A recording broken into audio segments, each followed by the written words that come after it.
احترامات پروګرام د پښتون غږ سره محمد عمران ستاسو په درانه خدمت کې حاضر دی.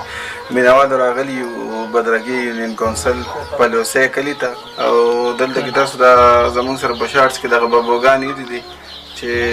په دغه کور کې ناست دي ټول ژوند یې په دې کور باندې دی او هغوی نه اوري نه خبرې کولی شي او نه لیدل کولی شي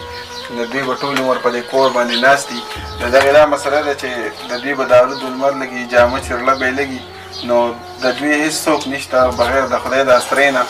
او زموږ سره حاجي صاحب ولاړ دی ګل محمد حاجي صاحب د دوی په واسطه باندې موږ راغلو. حاجي صاحب دلته راغلو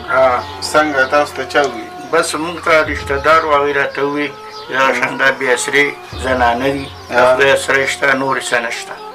په دې وجه موږ راغلو چې یاره دیوله څه دغه خبره چې موږ ستاسو مخې ته کېدو چې تاسو د دې کور سره ودرېږئ ځکه چې د دوی هېڅ څوک نور نشته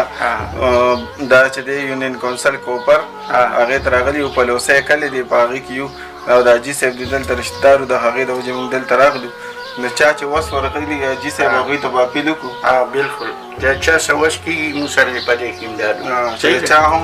وس کېږي د خیر ښېګړې ادارو ته زموږ خواست دی کومې چې د خیر ښېګړې ادارې دي څوک هر څوک چې دي زموږ سره په ایډای کې څونه ملګري دي د هغوی سره هم زموږ رابطه ده. اے سي درګۍ او ډي سي ملکنډ ته هم زموږ خواست دی چې په دغې کور باندې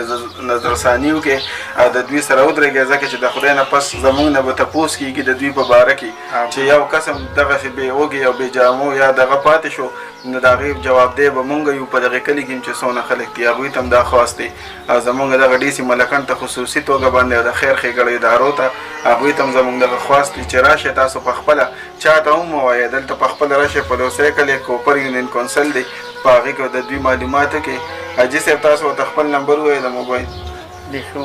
هغه حاجي صاحب نمبر ورته خپل ووایئ 0311 95 75 832 0311 95 75 832 0311 95 75 832 دا د حاجي صاحب نمبر دی. په دې سره نیغ په نیغه رابطه وکړئ چا ته هم ووایئ الله په دغې باندې ګواه کړي او چې څه هم وي د دې خویندو سره ودرېږي ځکه چې د دې تپوس په زموږ نه کېږي او دا زموږ کار دی چې نن سبا دا وخت یو لاکډاون دی او بل خوا چې دې مسلو ته سړی وګوري او بیا د دې سره څوک ودرېږي نه دغسې مسلې به موږ ته راپېښېږي الله دې زموږ نه راضي شي او د دغسې خلکو دی زموږ الله په کار راولي. ډېره مننه د الله په امان.